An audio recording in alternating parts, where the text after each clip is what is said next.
Good morning, 10th standard students. So, we had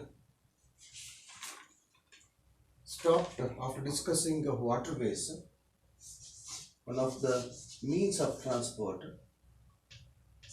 Okay, so in that, in the waterways, we have two types. We have discussed the first one, that is called inland water transport system. I told you we discussed that why in these days inland waterways are losing its importance. We have discussed that construction of parallel roads and railways have made inland waterways to lose its importance.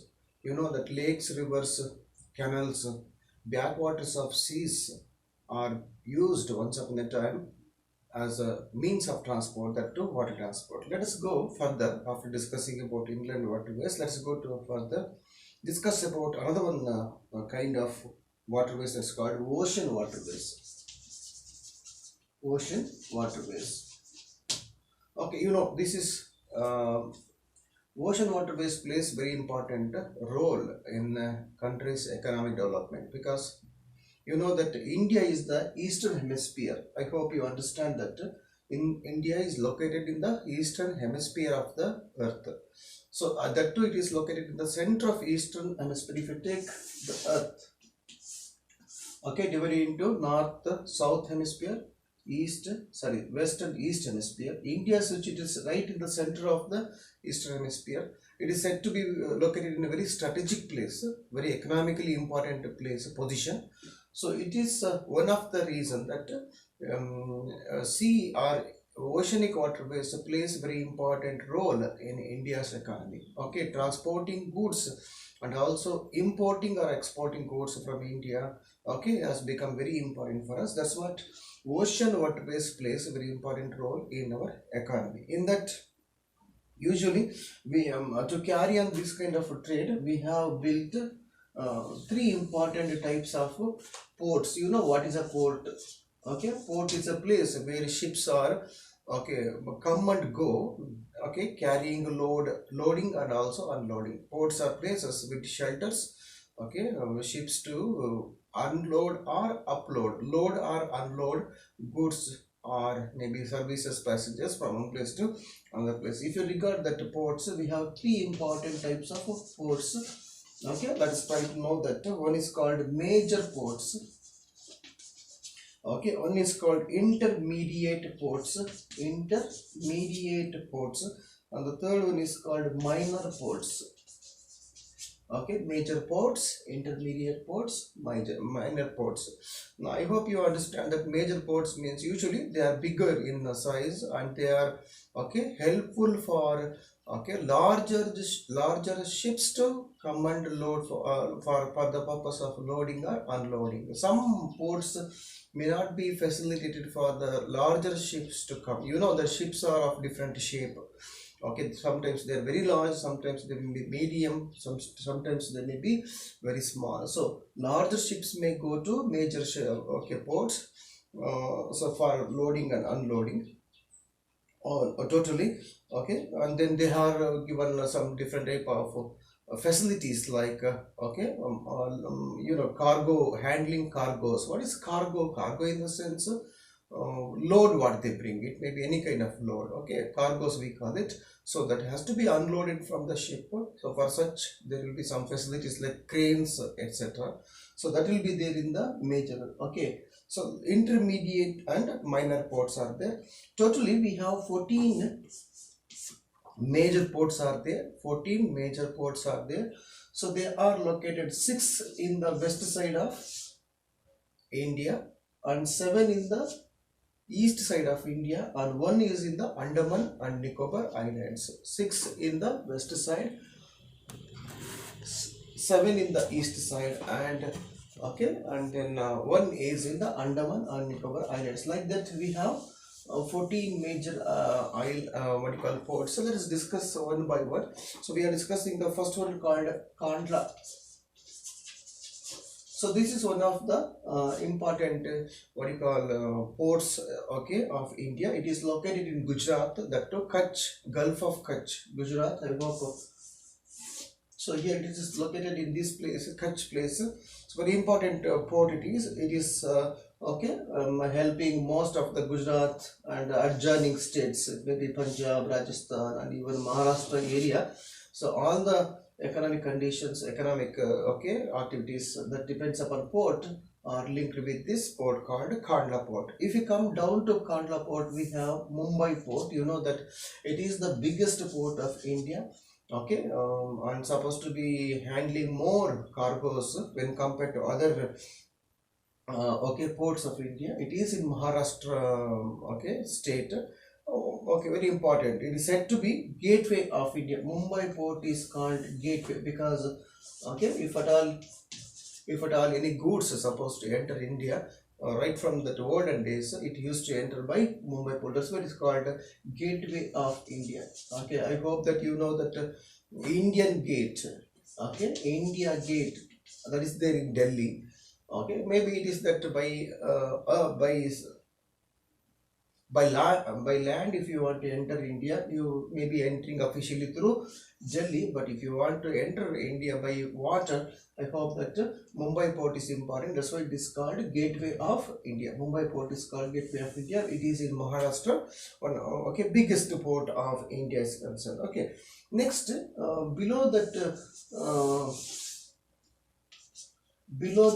Mumbai, there is another one important port is called Jawaharlal Nehru port. Actually, it was formerly called as Navasheva port. Why this is constructed just below? It is just 10 kilometers away from Mumbai port. Why it is so? Because Mumbai is very important as a place, a port. Usually most of the goods which are sent to other country from India and other which is brought to India from other country is done through Mumbai port. That's why there was a congestion. There was no free. It was very congested. That's why to avoid the congestion, they built another one supporting one port below that is called Navasheva port. But now Navasheva port is known as Jawaharlal Nehru port, and it is helping just assisting the Mumbai port. Next, below that we have in Goa, Marmagova port. It is in Goa state. It is on the bank of a river estuary.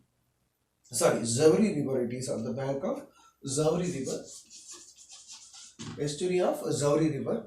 That means Marmagova port is on the bank of Zavri river. Of course, it is nearby the Arabian Sea, and it is helping Goa and also other states to import and export goods from India to other country. Below that we come to Karnataka. There we have New Mangalore port. You know that New Mangalore port it is in Mangalore. That at a place called Perambur, and it is also helping mostly Karnataka, Kerala and adjoining the states to import and export goods from there.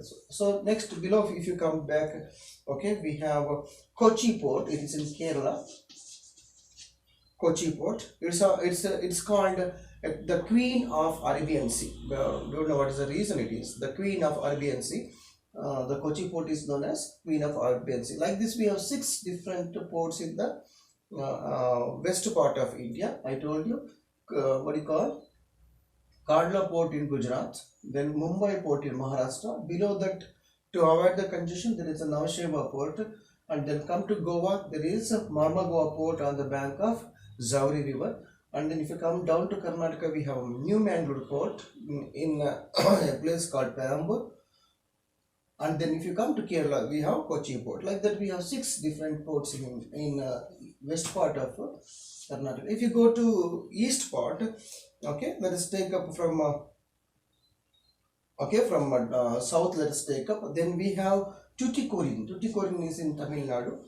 It is one of the important port of Tamil Nadu. Usually, Tuticorin is known for salt manufacturing. They prepare salt. Maybe that is one of the reason that most of the salt, what they produce in this area are exported to other country through this port.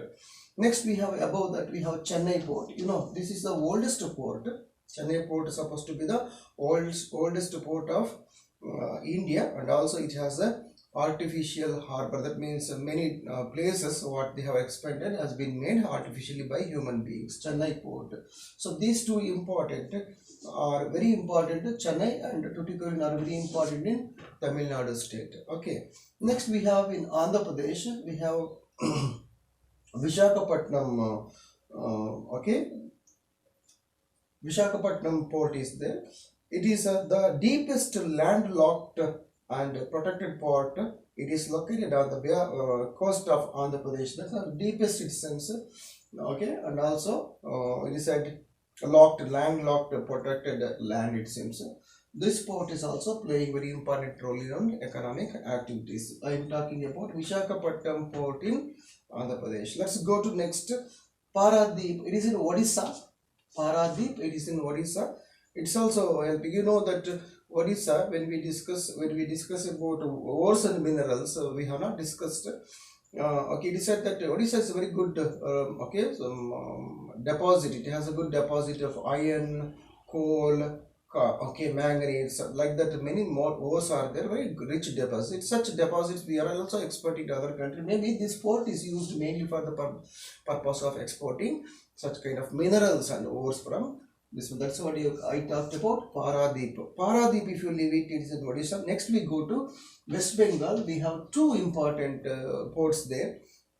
One is called Haldia, another is called Calcutta. Okay, this Haldia is situated on the rivers of confluence of two rivers. It said Haldia and Hooghly river. Okay, Haldia port is situated on the confluence of Haldia, and Haldia is also a river, and then Hooghly is also a river. On the banks of the confluence of these two, you know, confluence means what? A meeting place of two rivers. On the bank of these two rivers, that they have built a port called Haldia port. Actually, Haldia port is maybe one of the port which is built in order to avoid the congestion of Kolkata port. Okay, so as we have built the Jawaharlal Nehru port to avoid the congestion of Mumbai port, we have Haldia port to avoid the congestion of Kolkata port. Next we have Calcutta. You know that it's also on the bank of Hooghly river. Then it is second biggest port. I told you Mumbai is the first biggest. Next Kolkata port is okay, and then it is said to be problem of it is on the bank of Hooghly river. You know, Hooghly river often gets collected with this silt. Okay, silt in the sense, you know, river means usually they carry sand, okay, sand and also particles of soil, and they get stored at the bottom of the seas on which this port is there. So usually when there is a sand, usually ships cannot come to the port to load or unload. In such cases, it becomes very important for the desilting. That means you have to keep on removing the sand and the silt which is collected at the bottom of the river Hooghly, so that the ship may easily come. That's what they called about desilting becomes very important at the Calcutta port is concerned. So one problem is there about otherwise it's called silt dredging, they also call it. Otherwise desilting also. Usually desilting is called for removing silt in the tanks, I mean Kere or such places. But here dredging also, maybe they ask you a question called why dredging is important in Kolkata port. So you have to say that silts and sand collects at the bottom of the Hooghly river on which that Calcutta port is built. So as to make it easier for the ships to come and go, the desilting or silt dredging becomes very important. That's we'll take it the question later. Next, after Haldia, I told you we have one more port in Andaman Nicobar port. It's called Port Blair. Port Blair.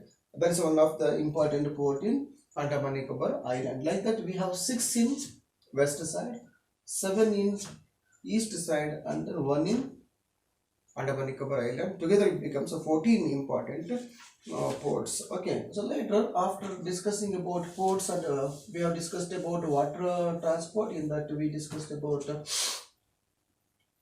inland waterways, and also we discussed about ocean waterways also. So both are paying. You know that water transport is supposed to be very cheapest means of transport. So there is a lot of usually in India most of the export what we do usually are either they are bulk or they are heavy. Either they are very big in amount or maybe very heavy in weight.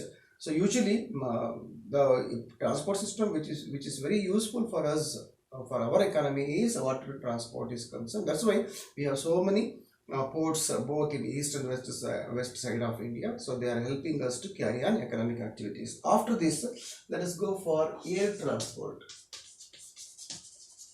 Okay, you know that air transport is one of the is the fastest means of transport recently developed when compared to other means of transport.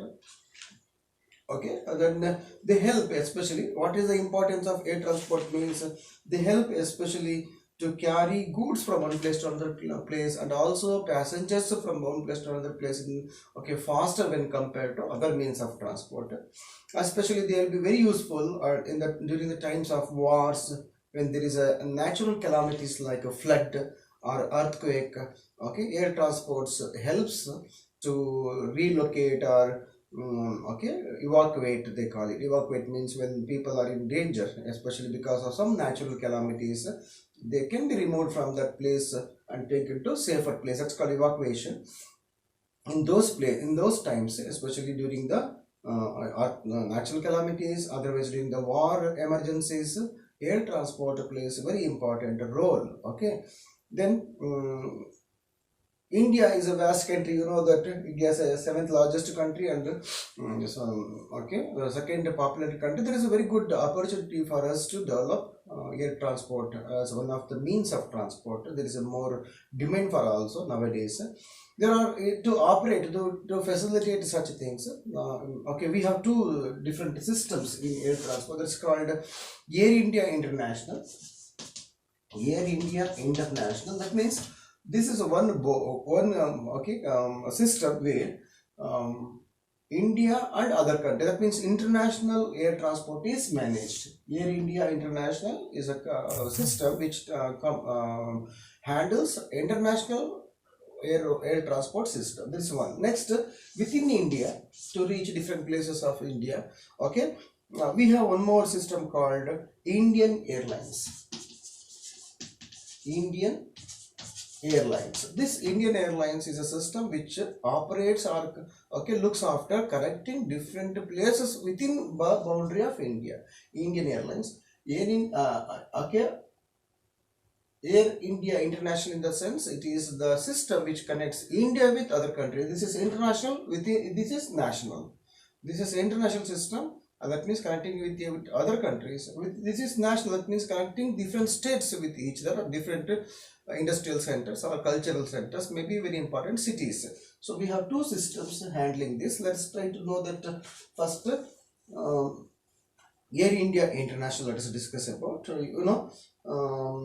once upon a time this air transport was controlled and maintained and service was given only by the public sectors. Public sectors in the sense which was under the control of government. Nowadays even private companies also allowed to handle this international and also national air transport system. You might have heard that Jet, Spice, Deccan, Kingfisher. There are many such private companies also have trying to give services to passengers and also to goods to move from one place to another place. So both is there. Public sector air transport system also is there, and also we have private air transport system is there. Let us try to know about very important international airports in India.